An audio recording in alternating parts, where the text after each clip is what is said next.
Hola, ¿qué tal? ¿Cómo están? ¿Todos bien? Somos muchos, ¿no? Muchas, muches. Bueno, muy contentas, Rita y yo, chuches, somos chuches. Muy contentas de estar aquí, hablando un poco con ustedes. Yo me llamo Gabriela Wiener, soy escritora. Estoy aquí para presentar a Rita Segato, a la antropóloga, la escritora, una gran estudiosa sobre la violencia contra las mujeres, la violencia de género.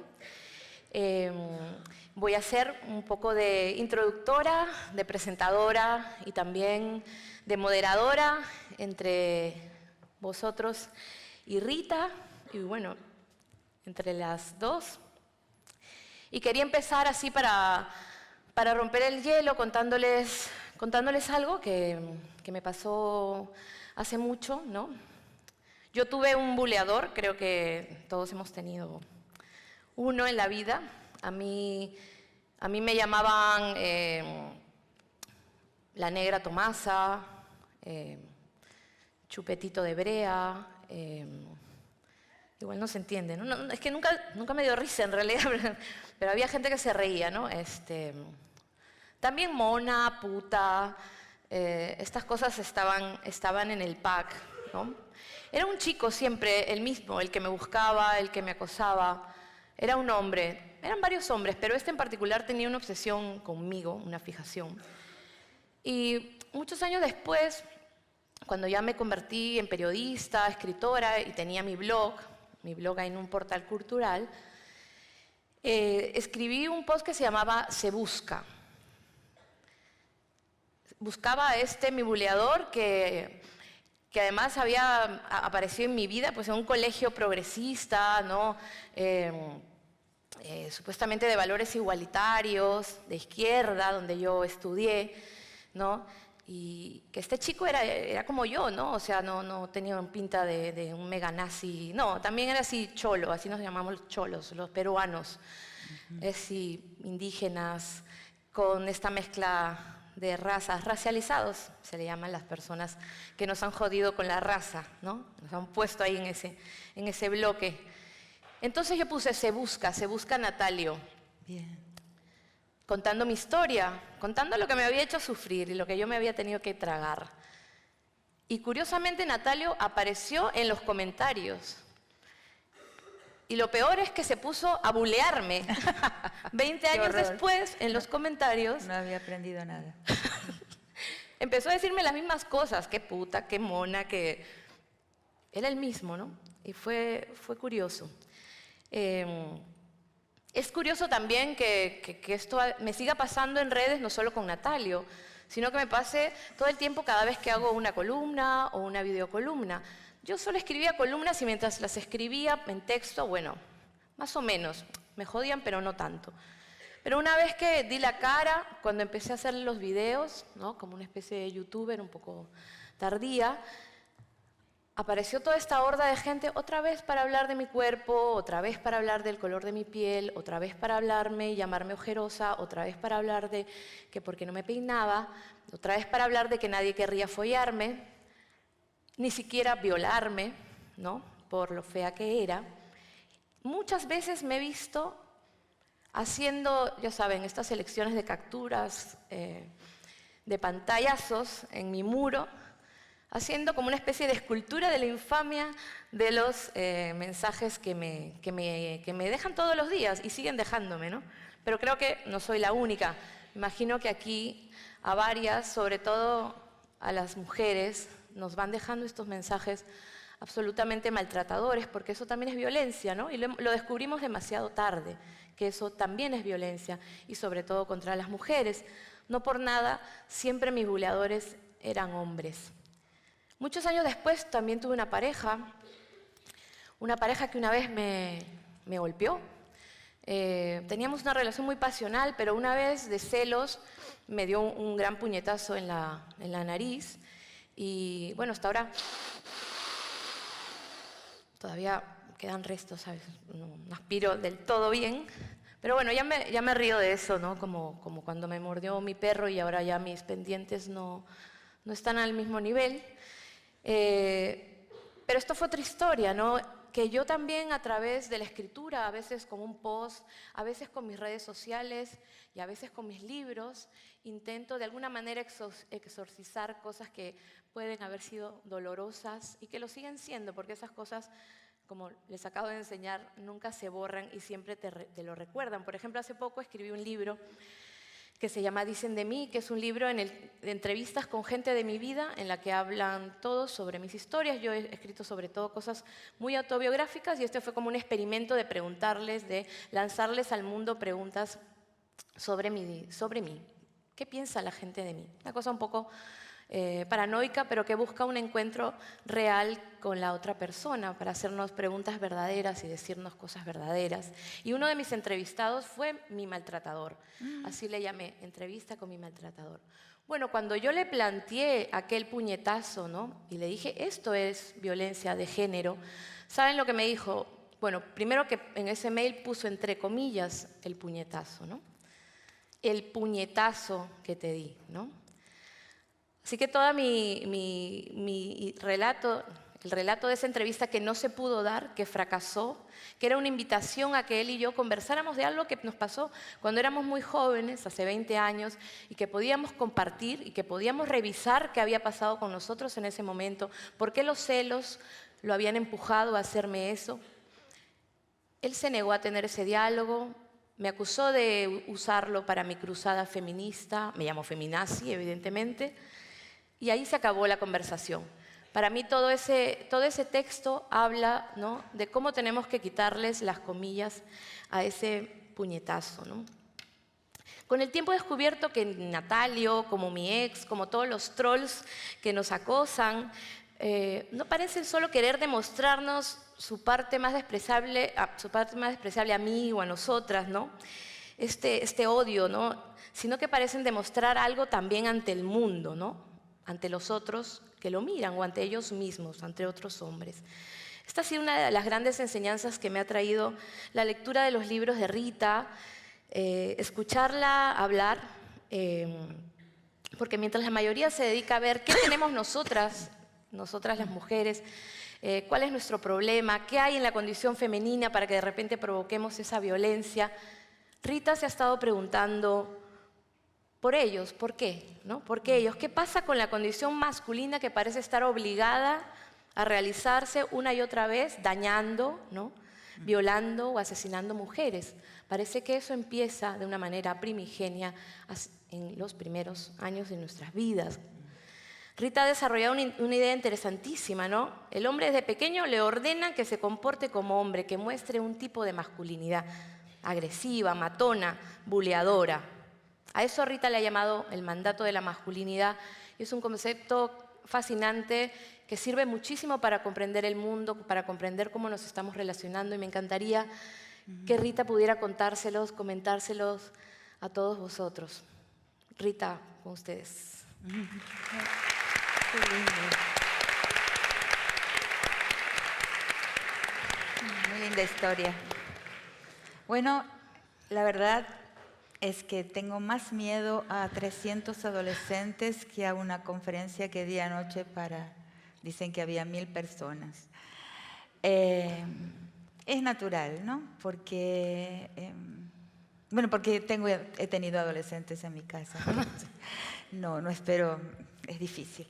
Ojalá pueda hacerles útil, que es lo que quiero, ¿no? Ojalá que lo que tengo para contar y para decir les pueda servir para algo ahora u otro día, ¿no? Porque a veces, siempre digo que escribir sobre todo, que es lo que me he pasado haciendo toda la vida, como profesora, he sido docente de la universidad muchos años, más de 30, y ahora soy una jubilada. Es como poner un pergamino en una botella y tirarlo al mar. Uno no sabe a dónde va a llegar. La palabra es así. A veces una palabra que uno pueda decir, y me ha pasado a mí también, receptora de palabras, germina muchísimo tiempo después de oída, cobra algún sentido. Y en general muchas veces, ahora que me acuerdo, me he dado cuenta que solo recordamos, yo por lo menos solo recuerdo lo que no entendí. O sea, lo que en algún momento de alguna conversación o de una clase no entendí, eso es lo que me queda en la memoria, lo pendiente. Entonces es raro, ¿no? Pero mucho tiempo después a veces toma su sentido y germina. Yo quería empezar por preguntarles, ¿no? Para también conocerlo, porque es muy difícil hablar a quien uno no conoce. Yo he hecho esta experiencia en Galicia con jóvenes gallegos, eran muchos menos, eran de una sola escuela secundaria y fue una experiencia maravillosa. Quería preguntarles ¿qué es para ustedes un hombre? O sea, ¿qué es un hombre, no? Que es algo que me he venido preguntando también yo durante mucho tiempo, porque tenemos que entender eso para entender muchos de los daños, o sea, la propia historia y nuestra capacidad de un día conseguir reencaminar la historia en otra dirección, o sea, una dirección mejor que la dirección en que se ha encaminado hasta el momento. Cambiar el rumbo de la historia en otra dirección depende de que consigamos entender bien qué es un hombre. Entonces, si quieren contestarme, bienvenidos. Y si no, yo... A ver, por ahí, ¿qué es un hombre para ti? ¿Para ti?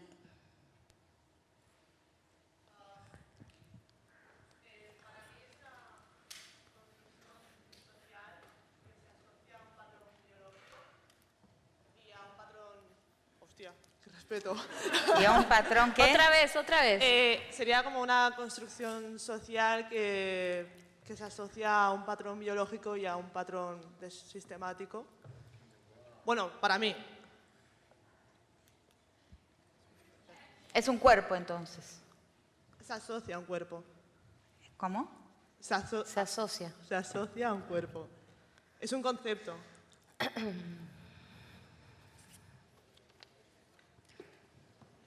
Ajá. ¿Quién más? Para mí, un hombre es aquella persona que adopta aquella expresión de género tanto física como de comportamiento que asociamos a un hombre. Cosas que siempre decimos esto es de chicos, como no es que lo piense, evidentemente, pero cosas que asociamos a hombres como podría ser la fuerza, el fútbol, los deportes en general. Para mí, toda aquella persona que adopta esa expresión de género es un hombre. Por ahí. Pero ningún muchacho, ningún chico sabe lo Es que verdad. lo que es un hombre. A ver, si no lo saben ellos.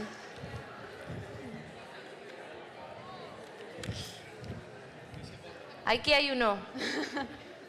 Aquí hay uno, aquí adelante. Levanta la mano, por favor. Vale. No. O sea, ¿hablo yo? Yo estoy de acuerdo en lo que dicen mis compañeras de arriba en algún sentido. Puede entenderse de esa manera. Lo que, para mí, en mi opinión, un hombre no es una actitud, ni es una forma de vestir, ni es fuerza, ni es debilidad, ni es miedo, porque eso somos personas. No se aplica a un género lo que somos. Yo creo que un género simplemente se define por lo que no tiene el otro género. Yo si me pongo, por ejemplo, pechos, por decirlo de alguna manera, no soy mujer tampoco. Si me pongo un aparato reproductor femenino, no soy mujer tampoco. Porque yo no puedo dar hijos, por ejemplo, si me pongo un aparato reproductor femenino. Y de lo mismo de lo contrario. Yo creo que una mujer tampoco puede ponerse un aparato reproductor masculino si no puede dar vida a ello. Entonces yo creo que esto de asociar un género a una situación en la que nosotros somos más sentimientos o somos más fuertes o somos más no sé qué, no tiene nada que ver con lo que es ser hombre o ser mujer. Está bien.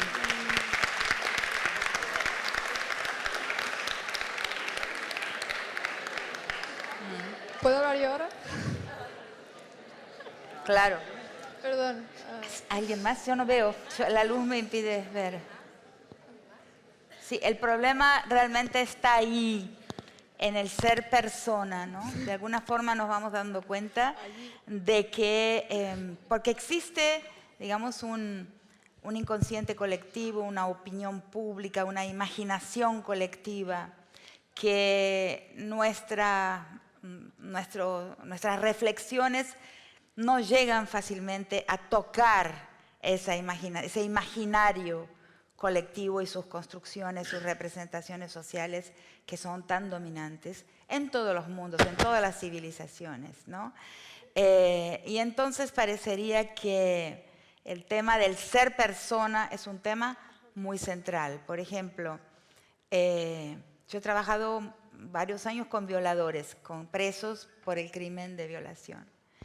Y lo que fui entendiendo es que el violador lo que hace, entre muchas cosas que en su paisaje mental está haciendo cuando viola, pero una de ellas es decirle a esa víctima que no es persona, que es solamente mujer, o sea, que no aspire a ser persona, que su posición en el mundo es una posición que obedece a su cuerpo y nada más y punto.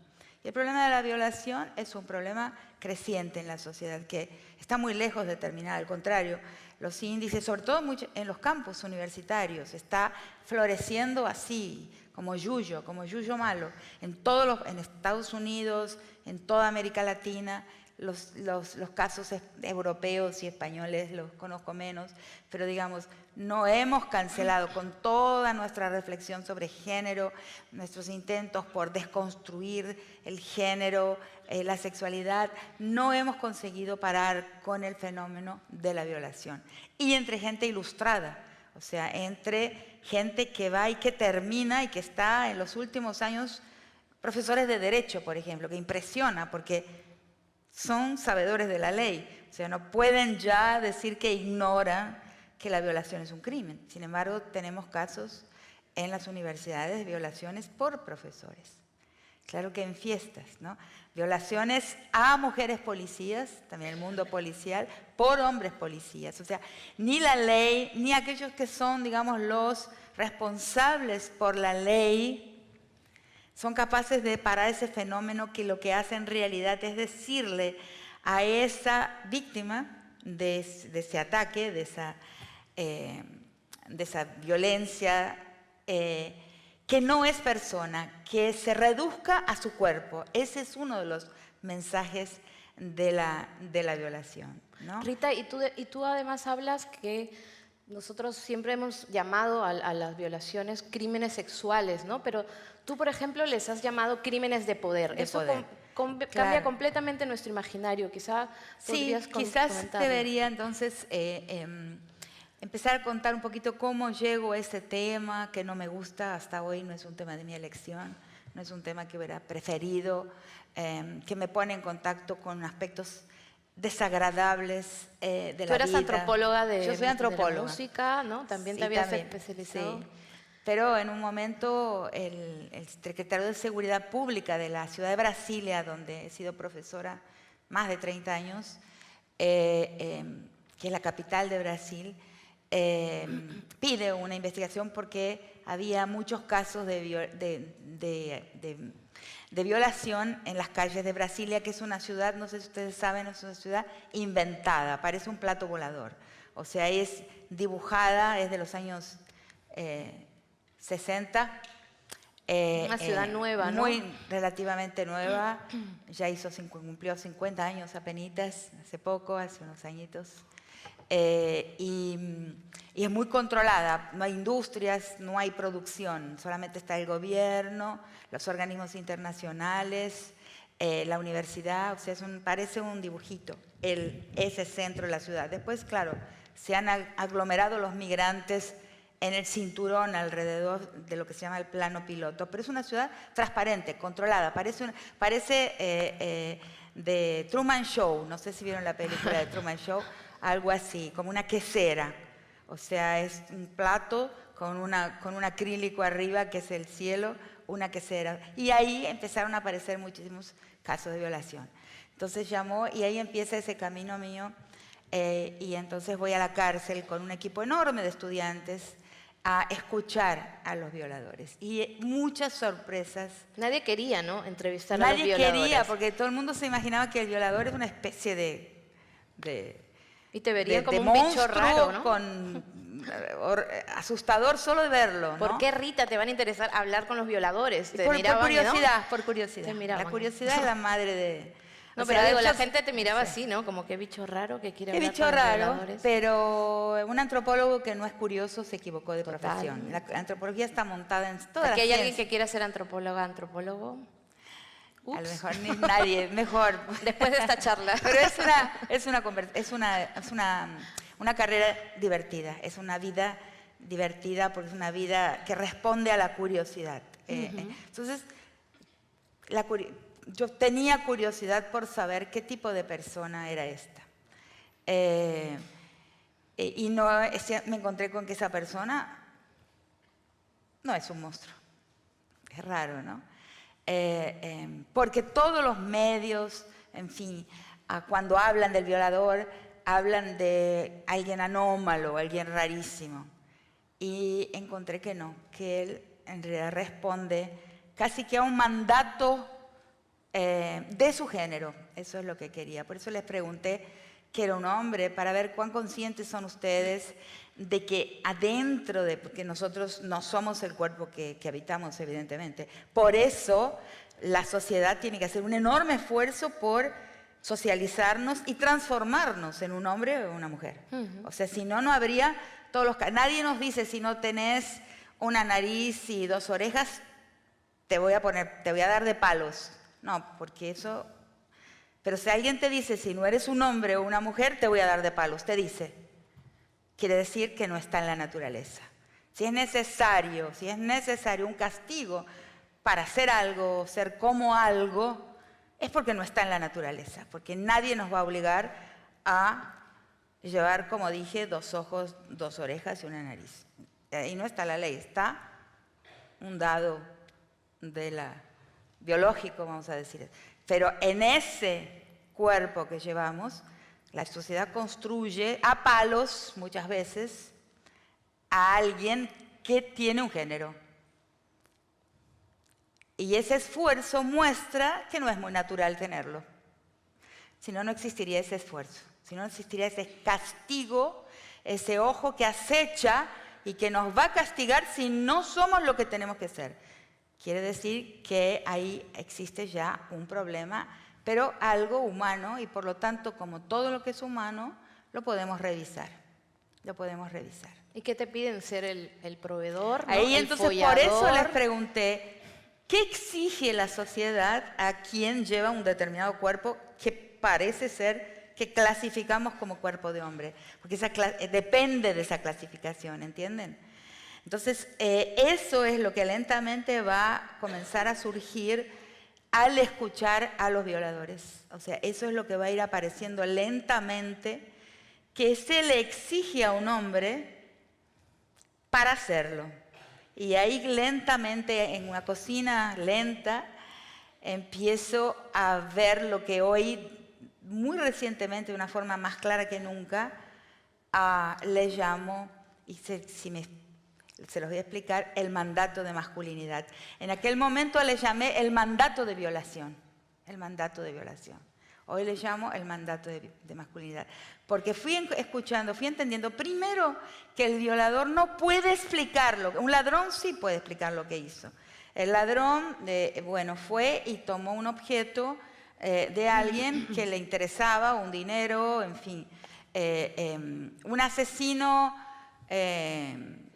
por venganza o un asesino a sueldo, como existen también, o, en fin, otros crímenes, quema de archivo, el asesino para quemar una memoria, asesinar a alguien que tiene una información muy importante, eso se llama quema de archivo, también puede explicar, en fin, varios otros tipos de crímenes son más claros a la conciencia del perpetrador, los entiende. Ahora, la violación, repetidamente en las entrevistas que duraron años, y muchos alumnos trabajaron conmigo, era difícil para el propio agresor explicar lo que hizo. Por ejemplo, decía, bueno, yo no sé, porque yo tenía una esposa en casa, tenía varias novias, varias amantes con las que salía también. Con mis amigos iba al burdel los viernes, los sábados a la noche a tomar unos tragos. no sé. Entonces ahí comienza esa idea de que en realidad cuando nos lo muestran a la violación, la muestran como de un gran deseo desatado, inclusive en las guerras, que es lo que estudié después, ¿no? La violación en situaciones de guerra, bélicas. También la explican de la misma forma, ¿no? Los soldados se vuelven locos, desesperados por un cuerpo de mujer. Yo digo, los soldados no se masturban también, no, obvio que sí, ¿no? Como todo el mundo se masturba, muchísimas más grandes mayorías. O sea, entonces no es eso, no es como lo pensamos, no es por un deseo desatado e incontenible por acceder a un cuerpo de mujer, ese acceso carnal forzado, ¿no? Hay algo más. Entonces empiezo a escuchar los relatos y me voy dando cuenta que en el paisaje de ese... Primero, que la mayor parte de los violadores no está solo. Eso es una investigación antigua de un psiquiatra en los Estados Unidos. Cuando la encontré, es un momento importantísimo en la comprensión de la violación. En los años 50 él va a ver que la mayor parte de las violaciones, contrariamente a lo que se pensaba, de que el violador es un bicho suelto, un solitario, un loco, un anómalo, un raro, él está en grupo, él está en pandilla, él está en gang. Y cuanto más joven es el violador, y la mayor parte de las violaciones son de personas jóvenes, de hombres jóvenes, más cruel es la violación. Y cuando él está acompañado, físicamente acompañado, más cruel es. Entonces de ahí va saliendo lentamente la idea de que es un acto exhibicionista. O sea, es un acto hecho para alguien que no es la víctima. A la víctima, él le dice, el otro tema que sale también en esas primeras entrevistas y que voy desarrollando mucho después. A la víctima, él la disciplina. Es como contaba ayer en la conferencia, es como en el mito tantos mitos que hay en muchísimas sociedades del mundo, de todos los 5 continentes, el mito de que es necesario disciplinar a la mujer. El mito de Eva, por ejemplo, en que Eva comete una indisciplina, se come la manzana y entonces es castigada por ese acto y es conyugalizada, o sea, capturada para siempre en una posición conyugalizable, o sea, va a ser de alguien, va a ser Propiedad de alguien, una subalterno. propiedad de alguien. Entonces, ese mito, así como lo ven, que lo creemos cristiano, bíblico, judeo-cristiano, en el fondo, con variantes, está en todos los continentes. O sea,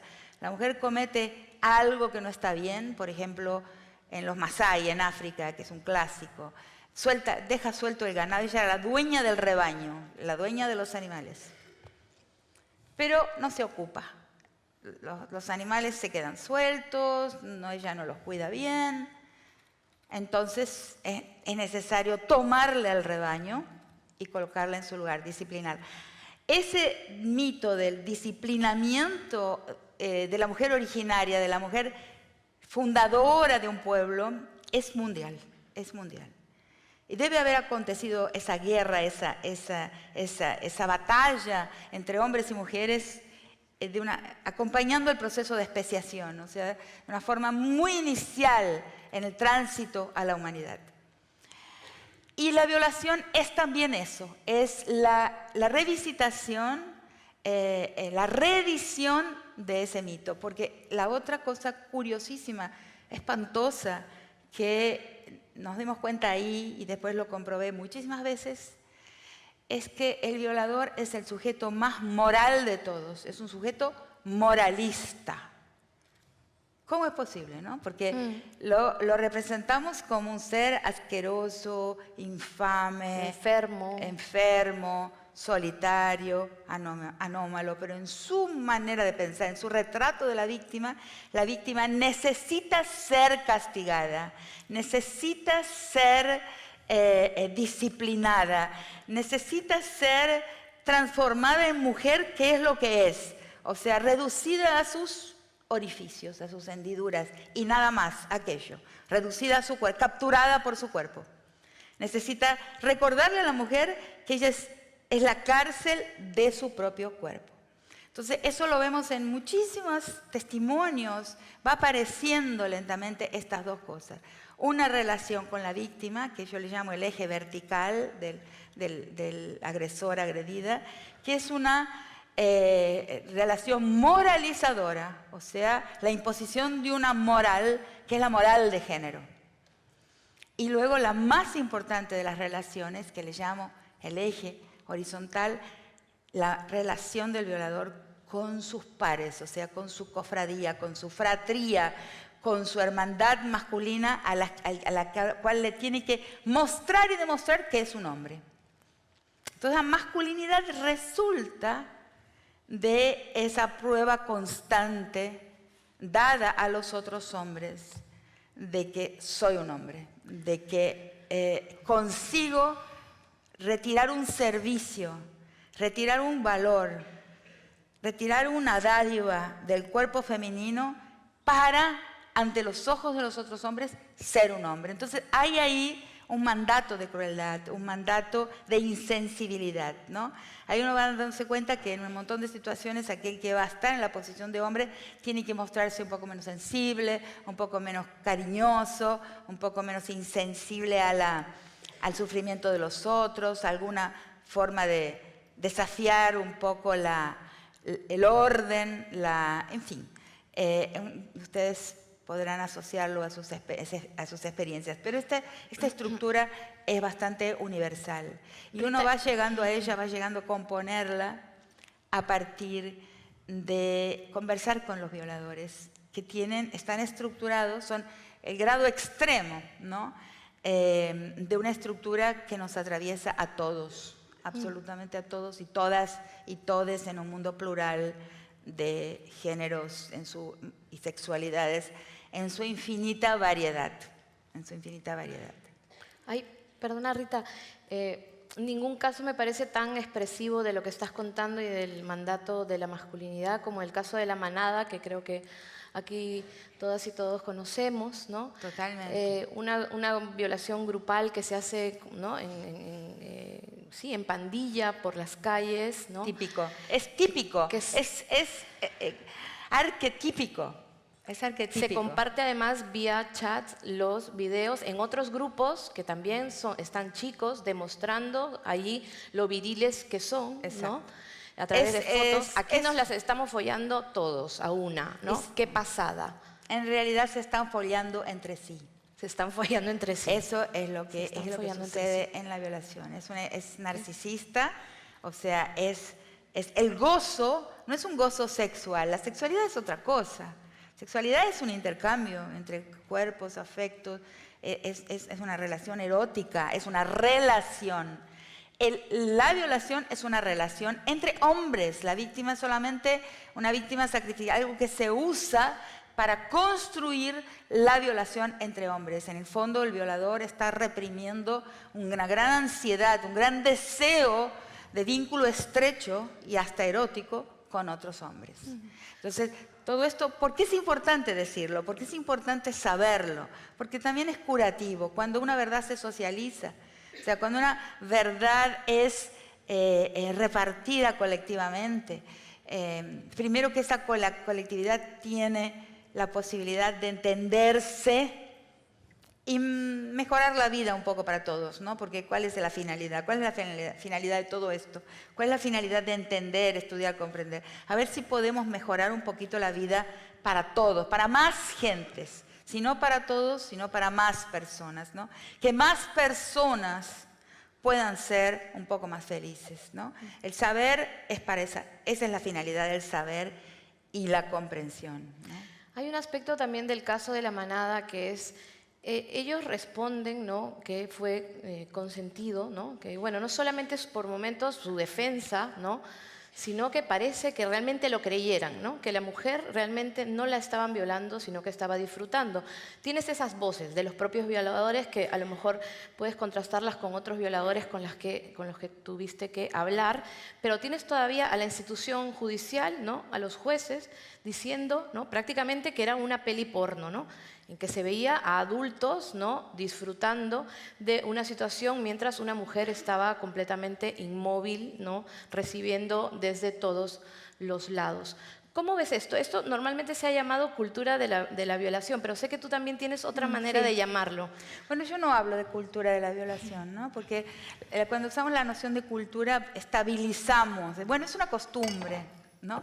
Eso a mí no es que no se pueda usar esa expresión, pero hay que usarla con cuidado, porque si transformamos algo en una costumbre, ahí lo estamos consagrando también. Bueno, si es una costumbre, bueno, no puede ser tan malo. Por detrás de la idea de costumbre está la idea de que, bueno, la gente usa hacer eso, es un hábito, comportarse así. Es peligrosa la idea de cultura. Como antropóloga he venido a entenderlo y la critico.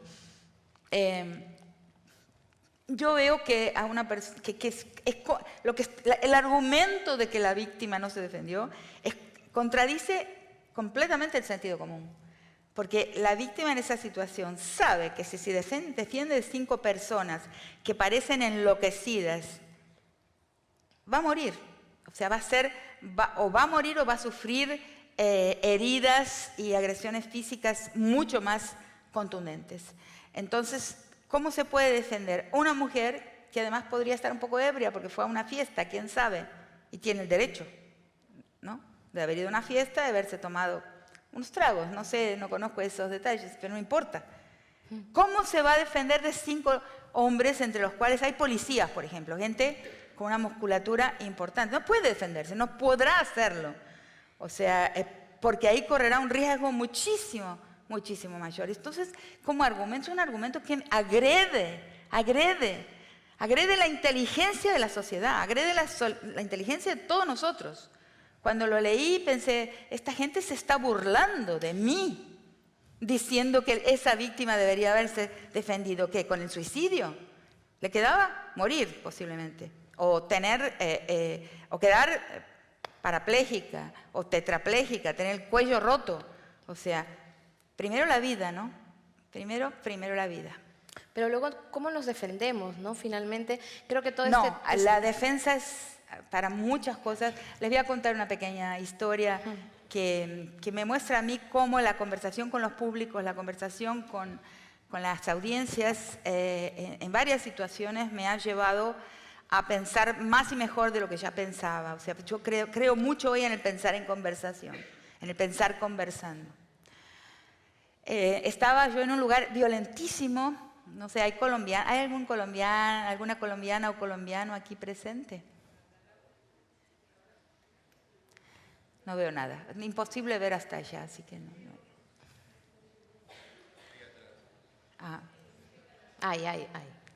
Sí, de lejos veo. Bueno, estaba en el país de ustedes. Estaba en la localidad, en la ciudad de Buenaventura, en la costa pacífica de Colombia. Es una ciudad de puerto, ¿no?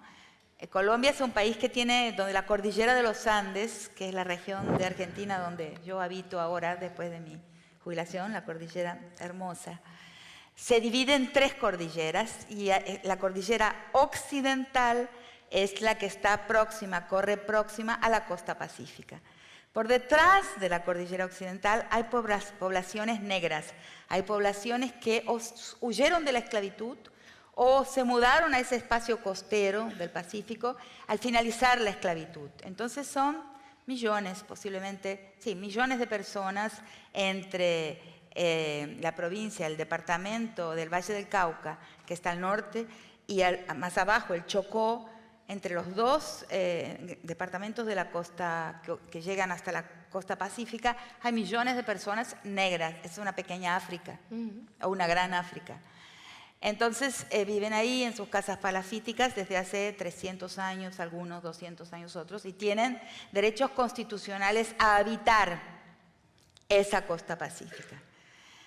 Pero ahora en esa localidad del norte de Colombia, Buenaventura, costera, se intenta construir 3 puertos que se piensa que van a ser un ombligo de lo que iba a ser el Tratado Transpacífico, el Tratado de Comercio. O sea, para ser un ombligo del comercio de toda Latinoamérica con el Asia. 3 grandes complejos portuarios y un gran complejo hotelero, ¿no?, para los empresarios. Pero ¿cómo hacen para construirlo si está ocupado ese espacio y sus ocupantes tienen derechos comunales por la Constitución? O sea, ¿cómo hacer que esta gente que no puede vender sus terrenos porque tienen derechos a poblarlos y son posesiones comunitarias? ¿Cómo se hace para que salgan de allí? Y la respuesta es clara. Hacen por medio de la violencia, de una tremenda y truculencia, violencia que tiene formas de crueldad extrema. Por ejemplo, hay espacios que se llaman picaderos, donde se pican cuerpos. O sea, es la toma del territorio por medio del susto. Y sobre todo el susto, también muy especialmente en las mujeres. O sea, con extrema crueldad los feminicidios ahí a cuerpos que no son los cuerpos de la guerra, o sea, porque en ese imaginario arcaico, en las maneras que las personas ven, nos guste o no, lo que es una mujer, el sujeto o la sujeta mujer no es una sujeta bélica, no es un sujeto de la guerra, o sea, no es alguien que será un soldado o que está en un enfrentamiento entre gangs o sicarios o grupos de criminales. No es eso lo que es una mujer. Entonces el asesinato con crueldad por una gang a un cuerpo de mujer asusta mucho porque es arbitrario, porque no tiene sentido, porque no tiene utilidad, no tiene instrumentalidad, es solamente para asustar, es para mostrar que se es capaz de crueldad. Entonces ahí, con esas terribles formas de crueldad que suceden ahí para que la gente se vaya, y la ausencia total de ley a los que cometen, contra los que cometen esas formas de crueldad, es una situación muy insostenible por esa gente. Y me preguntaron, estaba hablando en unas jornadas, y una chica, una muchacha del público, me pregunta, pero profesora, ¿cómo paramos esta guerra? Que no se puede parar con un pacto, con un acuerdo de paz, con un armisticio, no se puede parar de formas legales. ¿Cómo hacemos que esta guerra, que es una verdadera guerra por los números de la muerte y las formas de la muerte, para que esta guerra termine? Y ahí me di cuenta de que no lo había pensado, nunca lo había pensado, siempre pensé en entender la guerra, leyendo inclusive los autores que escriben sobre la guerra en el Medio Oriente, que tiene muchos paralelismos con lo que hay en este momento en la guerra latinoamericana en diversos territorios de América Latina, este tipo de guerra informal que no tiene nombre de guerra, por lo tanto ni podemos defendernos de esa guerra, porque no es una guerra, pero sí es una guerra, porque son corporaciones, bandas armadas que van por ahí matando a la gente. ¿Cómo paramos esto? Entonces, Dios, tenía que responder una pregunta tan simple, tan fundamental. Y solo se me ocurrió una respuesta, que es una respuesta central hoy, para solucionar varios, diversos, importantísimos problemas de la humanidad. Y le contesté así, la única forma de parar esta guerra es desmontando el mandato de masculinidad. Porque es ese mandato de masculinidad que vi construir, que vi mandar a los violadores violar, por ejemplo. Ese mandato de masculinidad es el mandato que da el recurso humano, o sea, el trabajador, entre comillas, para esa guerra. ¿A quién reclutan las guerras?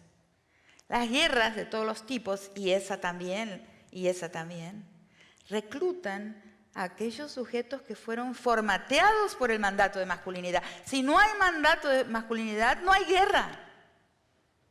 Es indispensable la formación del hombre, del cuerpo de hombre, de determinada manera para que haya reclutamiento, para que haya mano de obra bélica.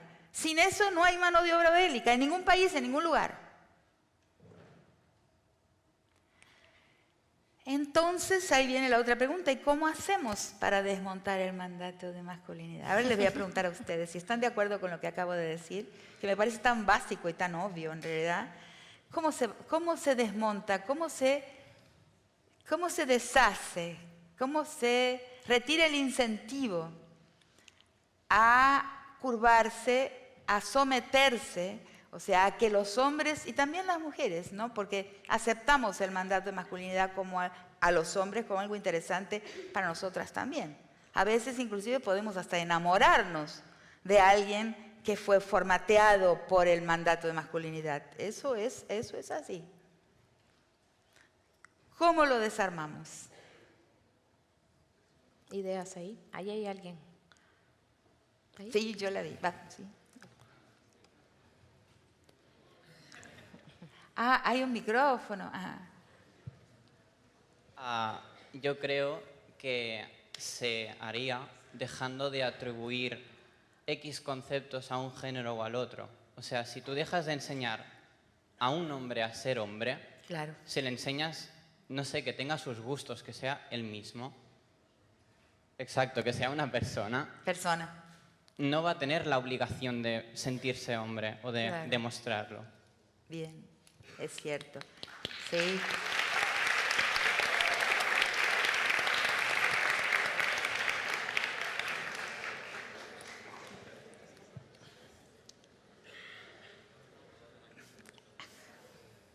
¿Alguien más? No veo yo. Sí, hay manos ahí atrás.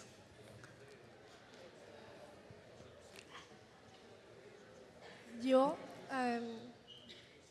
considero que se ¿Dónde podría es? hacer,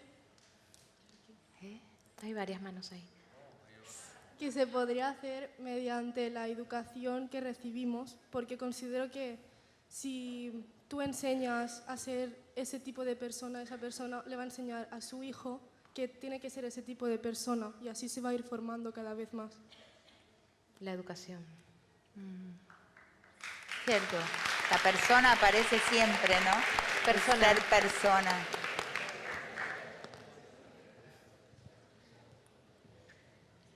Bueno, yo creo que para empezar hay que haber una conciencia de la existencia del mandato de masculinidad, porque hay gente que lo tiene ya tan asumido que no es consciente de que está bajo la presión de este. Claro.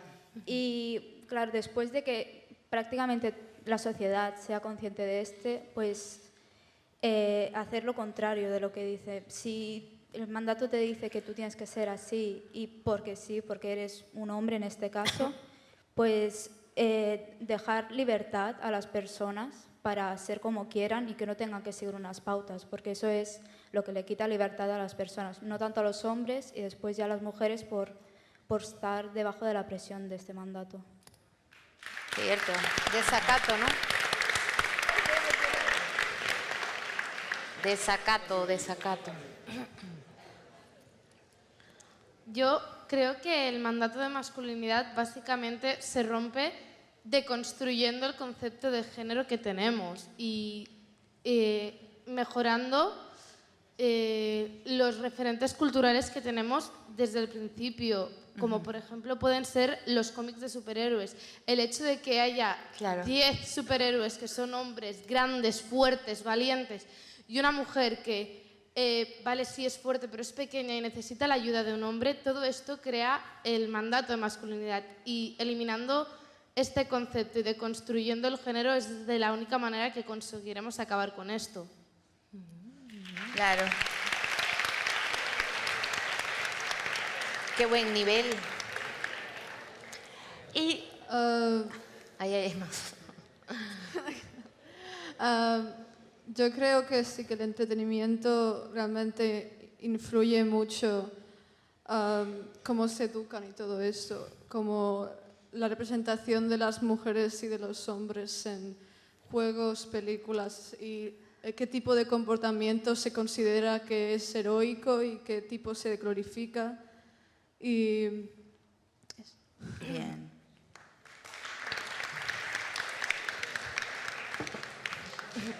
Entonces la pregunta que les hago es, ¿y por qué no lo conseguimos? Porque en realidad muchas de las cosas que fueron dichas aquí, el feminismo lo vino diciendo ya desde los años 60. Lo hemos predicado mucho sobre importante lo de los modelos, las formas de heroísmo, o sea, la deconstrucción de la determinación biológica acompaña el pensamiento feminista desde el primer momento, desde los años 60. Lo que han dicho ustedes es muy importante en el sentido de esos modelos, los medios, las películas, las historias, el entretenimiento. ¿Qué nos impide hacerlo? O sea, ¿dónde están las barreras, los obstáculos, las conspiraciones? Todo lo que conspira con que consigamos entenderlo así, consigamos hacer los cambios que estamos diciendo acá, casi todos los que hablaron prácticamente. ¿Qué es lo que bloquea ese camino? Tanto en Oriente como en Occidente. O sea, ¿dónde están las barreras que no permiten llegar a lo que hemos entendido de la infelicidad? Porque la verdad lo que estamos hablando aquí es de causas de la infelicidad que deberían desaparecer, ¿no? ¿Qué nos impide? Alguien ha dicho también, ¿no? Ver claramente esa infelicidad. Y la infelicidad, por ejemplo, de la obediencia, no solamente, porque inclusive dividir las sexualidades en homosexual y heterosexual es absurdo. La verdad es que esa división ya hay diversísimos tipos de heterosexualidad y hay diversísimos tipos de homosexualidad, hay diversísimos tipos de sexualidades. En realidad, esa división en dos ya es falaciosa, ya está equivocada, ya es una simplificación.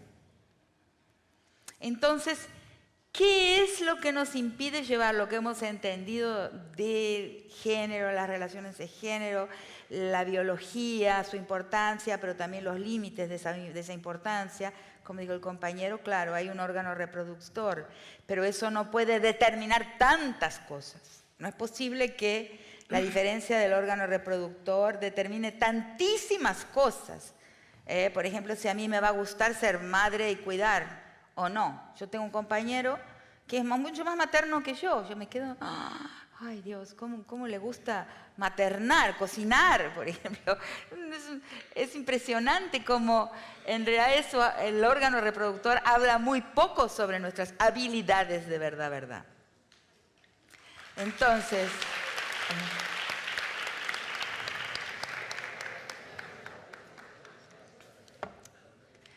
¿cómo hacer para eso que entendemos llegue a destino y cambie el mundo? Porque si el mundo cambia ahí, yo estoy convencida que cambia la historia, que la historia es reconducida en una dirección mejor.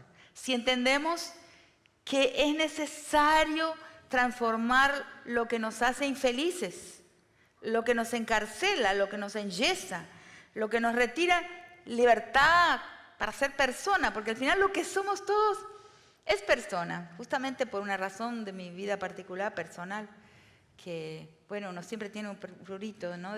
Un escrúpulo en hablar, ¿no? Yo soy hija única de una madre que me crió para que sea un cerebro. O sea, el día que me casé no sabía si un huevo frito se hacía con agua o con aceite, y me tuve que casar por razón de papeles. Era una época de la dictadura en Argentina y tenía que, en fin, hacer un trabajo con un muchacho con el que convivía, pero necesitamos los papeles para poder ir a hacer una investigación de campo en Brasil. Él era brasilero, yo argentina. Entonces, por eso nos casamos. Pero bueno, hubo un casamiento. El día que me casé sentí que había caído de posición social abruptamente. Curioso, una sensación física rarísimo. Fuimos al supermercado Y ahí, ¿qué es lo primero que las personas que se casan hacen en realidad, ¿no? Una de las primeras cosas consiste en ir de compras. Y entonces ahí yo vi una cosa verde, la agarré y la señora que estaba al lado le digo, señora, ¿cómo se prepara esto? Y, señora, me dice, es una lechuga. No sabía ni eso. O sea, yo nunca, mi madre, que me dejó entrar en la cocina, me dejó saber qué es ir al mercado, siquiera nunca había comprado un pan. Entonces esa fue mi rara formación, digamos, para alguien que tenía que ser solamente un cerebro. Y ser persona, librarse de su género a como diera lugar. Me hizo jurar varias veces de rodillas que nunca le obedecería a un hombre, que jamás le pediría consejo o opinión a ningún hombre, que nunca me iba a casar por iglesia de manera que la iglesia me dijera que tenía que colocar residencia a donde el marido la fijara, porque parece que el casamiento religioso dice eso, que seguirá a su marido hacia no sé dónde. Todo eso lo juré de niña. Entonces me conyugalizo por razón de papeles y caí a la realidad, caí al pie de la tierra. Inmediatamente, en ese mismo día sentí que mi estatus de persona había caído fatalmente a algo que era desconocido, incluso en los ojos de los otros. Pasé a ser la mujer de alguien. Fui a estudiar a las Islas Británicas y mi profesor, que era un británico como Hugh Grant, así, stiff upper lip, entonces colonial, ¿no? Un sujeto colonial completamente. No era mala gente, pobrecito, estaba capturado en su estructura colonial de mundo, británica, imperial de mundo. Parece que me odiaba. Yo tenía algo que lo hacía odiarme. Eso duró mucho tiempo. Creo que hoy se llamaría un acoso, ¿no? Un asedio. Que Dios lo bendiga allá donde se encuentra. Y entonces me presentaba así con mi marido. Yo era su alumna de doctorado, como mi compañero también era su alumno. Me había robado hasta el apellido. Yo me llamo Rita Segato. Él decía, Mr. and Mrs. José Carvalho.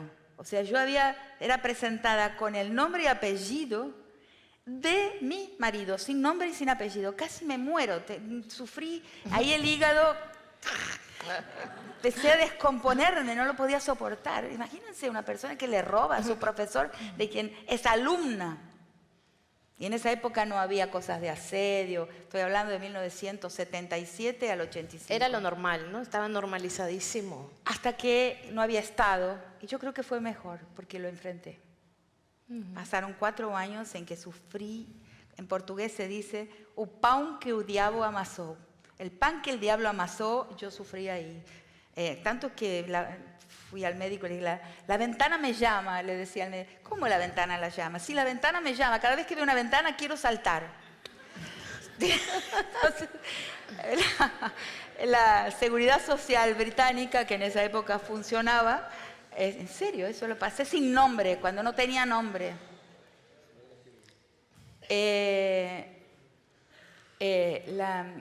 Me puso una psicóloga, sí, ahí sobreviví.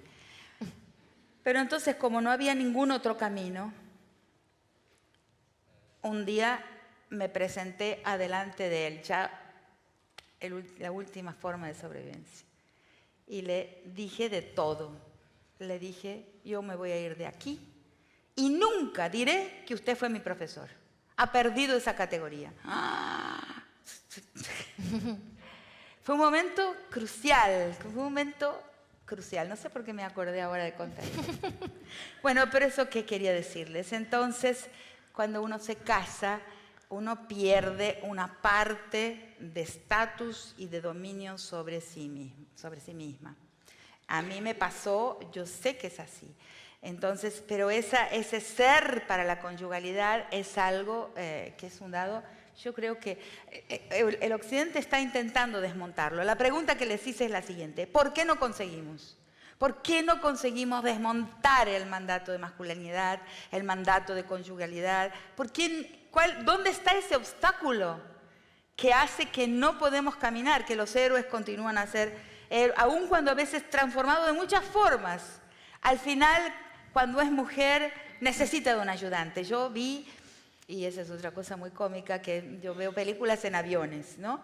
Entonces vi, siempre lo evito porque acabo llorando siempre, ¿no? Hasta en comedia lloro. Entonces vi Wonder Woman, ¿no? La Mujer Maravilla. Lloré. Al principio, qué papelón, ¿no? Porque en el avión, cuando uno llora, toda la gente ve, ¿no? Que uno está llorando. Tremendo. Entonces, hasta La Mujer Maravilla, que bueno, es otra propuesta de heroicidad, de héroe, de heroína, en el fondo necesita de un protector, aparece un protector, ¿no? Es inescapable. Aún en ese proyecto de hacer una mujer heroína, pero tiene un protector. Entonces, ¿cómo hacer? ¿Por qué? Eso es lo que les estoy preguntando porque me lo pregunto a mí misma. Tengo mis respuestas sobre lo que conspira contra lo que hemos ido comprendiendo, ¿no? Y yo quiero preguntarle si alguno de ustedes alguna vez lo pensó o se preguntó por qué no avanzamos, o sea, por qué el mundo sigue constituido de la misma forma, se disimulan estas cosas de las que acabamos de hablar, puede haber un disimulo, pero el mandato de masculinidad y la conyugalización de la mujer no cambia. Si alguien tiene una idea. Aquí hay 2, 3, 4, 10.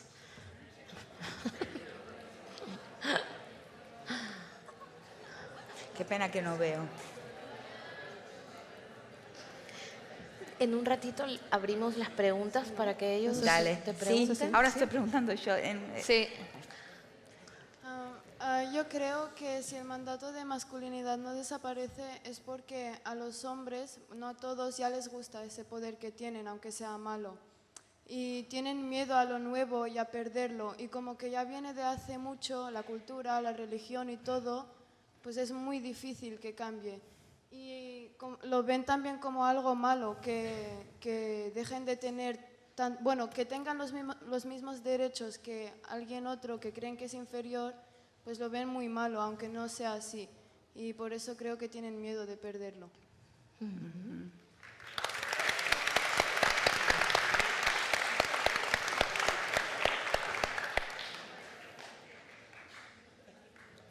Muy buena. Bien. Muy buena. Ahora ahí.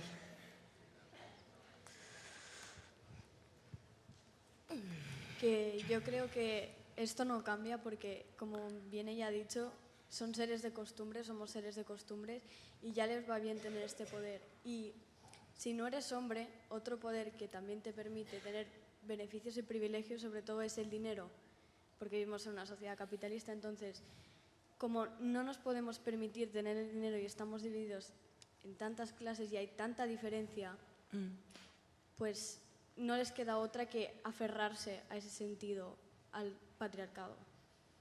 Ajá.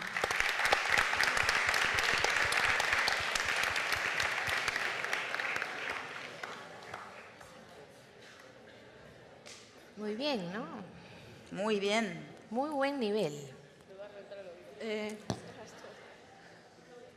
Creo que, bueno, desde mi punto de vista, aparte de que es una sociedad capitalista, es como una necesidad que tenemos, como dice la señora Rita, que los hombres son los primeros que necesitan demostrarse entre ellos que son hombres, Claro. que se categorizan entre ellos que son hombres. Entonces, luego de que entre ellos se han demostrado que son hombres, necesitan ya, como por decirlo, yo ya demostré que soy hombre a un hombre. Entonces ahora yo necesito, aparte, demostrárselo a una mujer, a alguien que es diferente a mí, a que no ha sido sometido a la presión que yo he sido. Entonces, después de haber sido sometido, como dice usted, el matrimonio, entonces ya las mujeres nos dicen desde la enseñanza, tu lugar es la cocina, tenés que ser primero esposa, de ahí madre, y de ahí, o sea, tu esposo es lo primero. Incluso hay mujeres que desentienden a sus hijos. Eso es como la necesidad que tenemos de que alguien nos lidere, porque ha sido así desde el principio, como el ejemplo de Adán y Eva. Primero nació Adán y el hombre era el hombre que tenía que hacer, el que estaba, se le había dispuesto todo. Y luego aparece Eva para que no se sienta sola. Entonces, desde ese momento, desde la iglesia, se da a entender que la mujer nace para cumplir las necesidades que tiene el hombre. Entonces, es como una necesidad de que, por ejemplo, cuando de Wonder Woman, que dice que tiene la necesidad de un protector a pesar de que tiene la capacidad de protegerse a sí misma. Entonces, es una necesidad que nace desde nosotros mismos y que nosotros decidimos cuánto nos afecta. Exacto. Bien.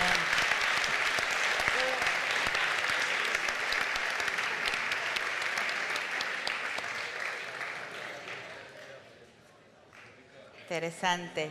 ¿Hay alguien más? Porque no veo allá. Sí, allí. Hola. Ostras, el micro impone un montón. Bueno, yo lo que quería decir es que, según mi punto de vista, uno de los mayores problemas es la gente mayor. Porque hay muchísima gente que ha crecido, no hablo ni de hombres ni de mujeres, hablo de ambos géneros. Muchísima gente ha crecido ya con la idea, pues eso, de que el hombre tiene que trabajar y la mujer quedarse en casa, por ejemplo. Mi abuela es una persona que ha crecido con esa idea en la cabeza y que me ha llegado a decir a mí, ¿dónde vas así vestida? Te quejarás de que te violen. Y a mí eso me hace darme cuenta de que si la sociedad no cambia es porque hay gente que tiene tan inculcada en la cabeza ese tipo de educación que le dieron que va a ser imposible cambiarlo ya. Por eso creo que lo más importante es cambiarlo desde que son pequeños los niños, desde que un niño tiene la posibilidad de convivir con otras personas, hay que enseñarle los valores correctos, hay que enseñarle a respetar a los demás y a... no sé, ¿qué más? No sé. Tenemos que morirnos ya. ¿Por qué? ¿Por qué? No, hay que hacer el relevo. No, el problema son los mayores, no me refería a eso, me refería a que por mucho que intentemos cambiar las mentalidades de la gente, no todo el mundo tiene la mente abierta. No quería decir que... Que sí, que es broma.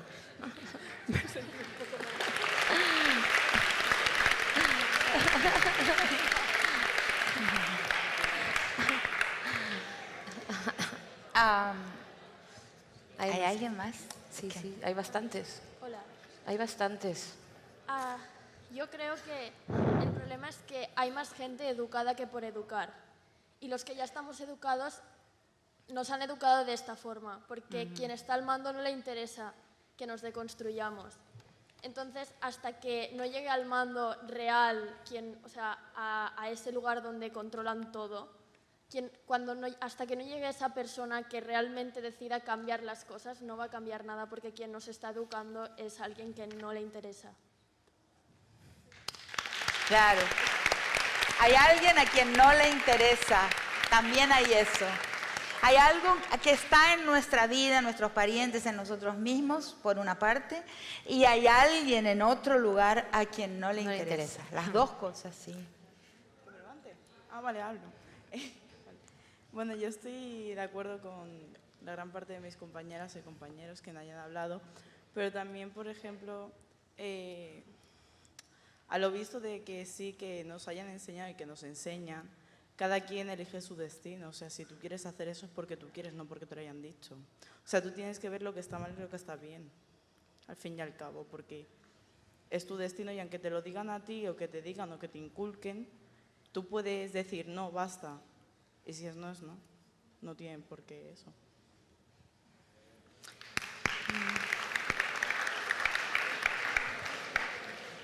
Pero el sentirse libre es un privilegio de pocos. Es un privilegio. La mayor parte de las personas ni se le ocurre pensar que son libres. La verdad es esa.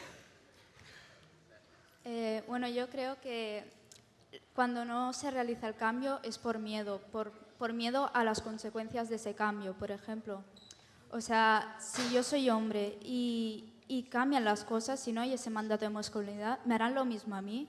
O sea, ¿seré yo inferior, seré yo superior? Que en verdad no es así, pero como partes de esos privilegios, pues es el miedo a qué puede pasar después.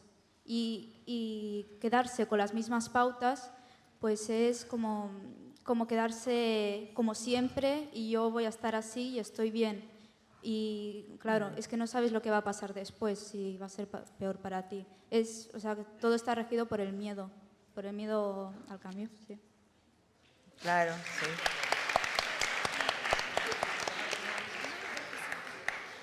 sí. Hay dos más. Interesante, ¿no? Súper. Hola. Esta generación sabe muchísimo. Yo pienso que los seres humanos tenemos como costumbre, o es algo, no sé, inerte en nosotros, el poner etiquetas y clasificar absolutamente todo lo que nos rodea. Como tú decías, hombre, mujer, heterosexual, homosexual. ¿Qué hacen las etiquetas? Las etiquetas nos clasifican y nos controlan y nos tienen controlados. Entonces es una cuestión de poder completamente. Estas etiquetas lo que hacen es que no nos dejan ser libres. Para ser libres tenemos que romper completamente con la etiqueta, con la clasificación, que es algo que tenemos los seres humanos como leitmotiv de vivir. Todo tiene una palabra, las palabras en sí mismas clasifican. Entonces yo creo que esto, que es algo que tenemos nosotros como seres humanos, es algo que no nos deja avanzar y no nos deja ser libres. Cierto.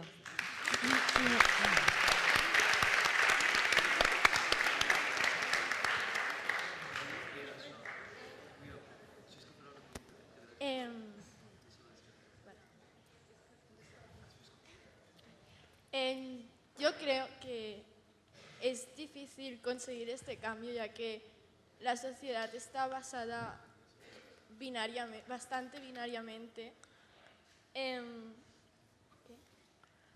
¿Dónde es? Eso, que la sociedad está basada bastante binariamente. Y es lo que decía antes, que hay bastante miedo al cambio, no saber qué pasará si tal mandato se deshace, si los hombres y las mujeres están al mismo nivel, no hay tanta violencia. Creo que es bastante difícil conseguir eso también por gente que hay en el poder, que no le interesa que tal igualdad y tal violencia desaparezca, porque no van a saber cómo gestionar todo eso. Claro. Rita, nos quedan 10 minutos. Rita, igual puedes hacer algunos comentarios sobre esto. Paramos un momento las intervenciones para que puedas Son bien comentarlo. interesantes todas, no sé si hago una pequeña síntesis de lo que, de todo lo que recogí. Sí, sería estupendo, ¿no? Claro, por un lado el prestigio, ¿no? Porque la masculinidad es entendida por los hombres y por las mujeres también, cuidado. Sí. Como una posición prestigiosa, es un estatus. En realidad, la posición masculina es un estatus, está construida así a nuestros ojos. Y es un estatus de tal forma que a aquellos que pueden pretender obtener ese estatus, tienen que hacer una serie muy grande de sacrificios para colocarse en esa posición de prestigio. Y si les proponemos, por ejemplo, a los hombres que hagan sobre la mesa el cálculo claro y objetivo de lo que se gana y lo que se pierde para obtener ese estatus, si en algún momento, ¿no?, la sociedad para, y es muy especialmente los hombres, pero también las mujeres que creemos que ese prestigio es interesante, o tener al lado a alguien que tenga ese prestigio, ¿no? Lo que llamo una de las 6 potencias, ¿no?, que son las que dan ese prestigio. La primera, la potencia sexual, cuando no queda ninguna otra. Por eso, como ha sido notado aquí, el violador a veces es la persona para la cual se han precarizado las otras potencias, que son la potencia bélica, la potencia económica. Hoy muchos hombres tienen sus economías totalmente precarizadas, están incapacitados de mostrar una potencia económica, que es muy importante. La potencia, entonces, potencia sexual, potencia bélica, potencia económica, potencia política, ¿no? Cuando un político sube en su jerarquía, en su posición como político, lo primero que hace es exhibir qué mujeres tiene, cuántas mujeres tiene. Entonces es una forma de mostrar que ha ascendido en la escala del poder político. La potencia intelectual, ¿no? El profesor, ¿no? Que solo por su apariencia y su formalidad ya a una persona como yo la derrota por su presentación, pero no es así, no ha sucedido de esa manera. Pero lo he sentido, o sea, el señor catedrático, ¿no? Entonces, eso es otra forma de potencia, la potencia moral, ¿no? Del legislador, del juez. Entonces, ese sujeto puede aspirar a esas, y tiene que demostrar alguna de esas potencias para poder decirse hombre. Y para eso también tiene que sacrificar muchas cosas, muchas formas de felicidad, muchas alegrías, vamos a decir así, muchos amores inclusive, muchas intimidades, muchas informalidades, ¿no? Muchas fiestas. Es necesario, y sobre todo la vida, porque ahí hay un dato fundamental. Los hombres mueren más jóvenes en todos los países del mundo. En todos los países del mundo, ¿no? Entonces, por mucho tiempo eso se adjudicó a un problema, digamos, de la biología masculina, por ejemplo, el infarto. Y hoy van apareciendo estudios que muestran que el tener que demostrar esa potencia todo el tiempo fragiliza el corazón. Entonces la muerte es temprana. Y luego mueren antes también por las guerras, porque son los que mueren en los diversos tipos de guerra. Entonces, en las más variadas formas de la guerra, que son la guerra hoy, porque hoy no es más la guerra entre estados, no es más la guerra declarada, no hay más guerras con declaración de guerra y finalización de guerra, ¿no? El pacto, no hay más, las guerras hoy ninguna más tiene esa característica. Eso se encerró en la Segunda Guerra Mundial, ya no más. Ahí ya observaron eso. Entonces, en las muchas guerras de varios tipos informales que se expanden por el planeta, hay en algunos lugares niños, adolescentes, gente de la edad de ustedes, van muriendo en enormes cantidades. Entonces, ¿y qué tal si le proponemos a los hombres que con una libretita en la mano hagan el cálculo de lo que se gana para adquirir ese prestigio y de lo que se pierde por adquirirlo? O sea, y de formular otra forma de masculinidad. No es que no haya más hombres, yo no quiero eso. Yo quiero un mundo en plural. O sea, para mí el valor supremo es el valor del mundo en plural, de la pluralidad. Quiero que existan los todos, las todas, los todes, los tots, todo lo que quiera ser. No es que no haya hombres, eso me parece una propuesta a mí absurda. O que exista un mundo, que exista libertad, o sea, libertad para la diferencia. Que la diferencia no se transforme en una anomalía.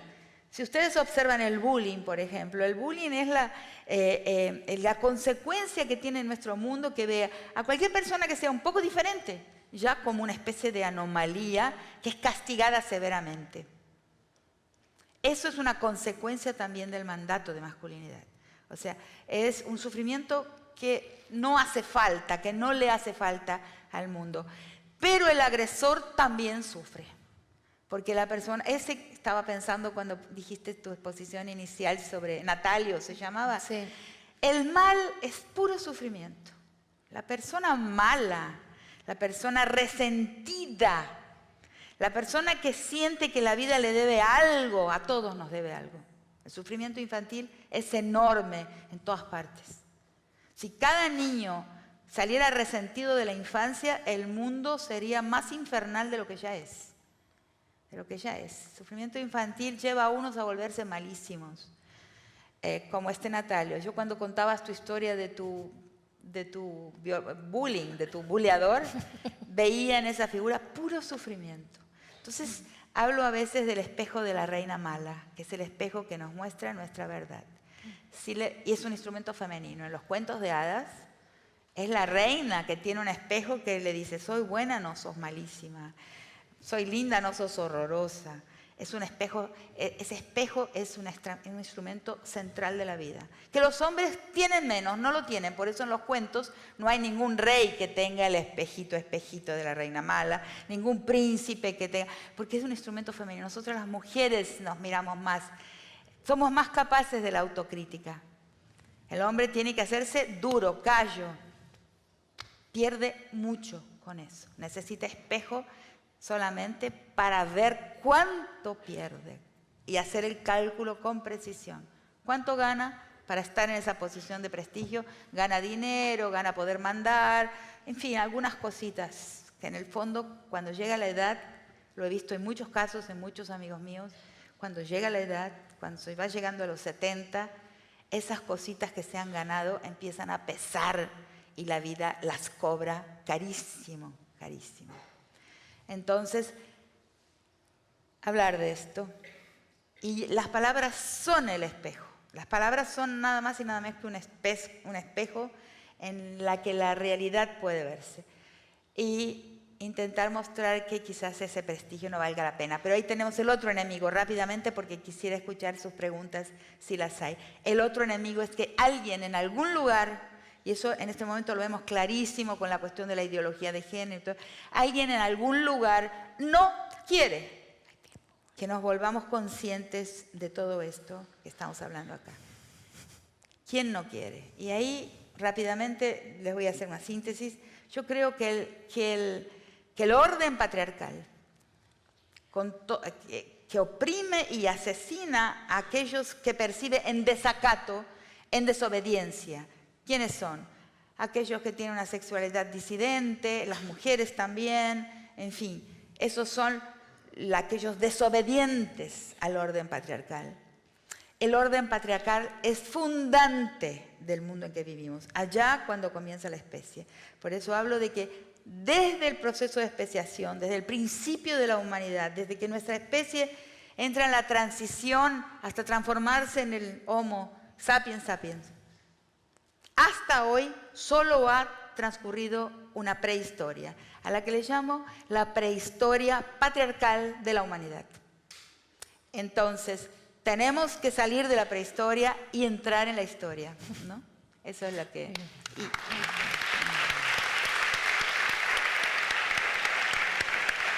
Bueno, creo que nos queda tiempo apenas para un par de preguntas, entonces...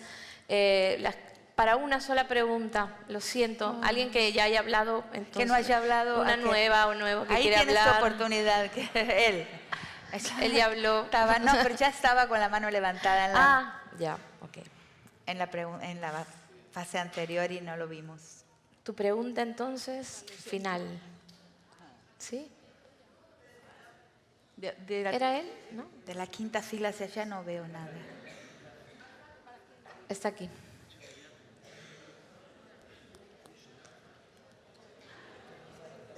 Yo, más que una pregunta, quería explicar una situación que yo viví de pequeño que me ayudó muchísimo a entender lo que ella nos venía a explicar hoy, ¿vale? Estaba en primero de primaria, éramos todos niños muy pequeños, ¿no? Y teníamos una profesora que se estaba a punto de jubilar ya. Era el último año que teníamos esa profesora y antes de irse el último día nos dijo: os voy a hacer el examen más difícil de vuestras vidas. Entonces éramos pequeñitos y todos asustados. Nos va a poner un montón de preguntas, un examen de mates, no sé qué, no sé cuántos. Y solo nos hizo una sola pregunta en un papel y nos dijo: apuntad quiénes sois. ¿Quiénes sois? Qué lindo. Bueno, una verdad. Solamente hubieron 2 personas que pudieron apuntar algo en ese papel.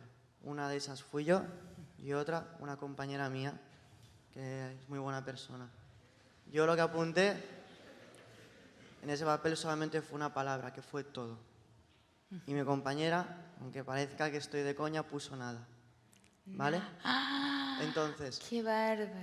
A mí me preguntó mi profesora, fantástico, ¿por qué has puesto todo? Le he dicho: porque yo soy todo lo que quiera ser y yo no me dejo manipular por lo que me quieran enseñar, por lo que me quieran aplicar o por lo que quieren que sean otras personas. ¡Qué bárbaro! ¿Vale? Y mi compañera le pregunté: ¿tú por qué has puesto nada? Dije: mucho porque yo no nací siendo algo, nací siendo nada. Y a mí me han ido aplicando ideas, me han ido diciendo tú esto con palabras de niños, obviamente no de esta manera, ¿no? Pero con estas palabras de decir yo soy lo que todo el mundo ha querido que yo sea, ¿no? Y no era porque yo fuera hombre y ella mujer, simplemente era lo que se nos encendió la luz en ese momento. Y yo creo que si todo el mundo, en vez de pensar qué es lo que queremos ser y fuéramos lo que quisiéramos y no nos dejáramos influir por películas, como han dicho algunos, anuncios de televisión, los videoclips de las canciones y solamente disfrutáramos de aquello que queremos, no sería tan difícil eso que propones tú. ¿Cierto? Qué lindo, qué Todo linda o nada, historia. todo o Viva. nada.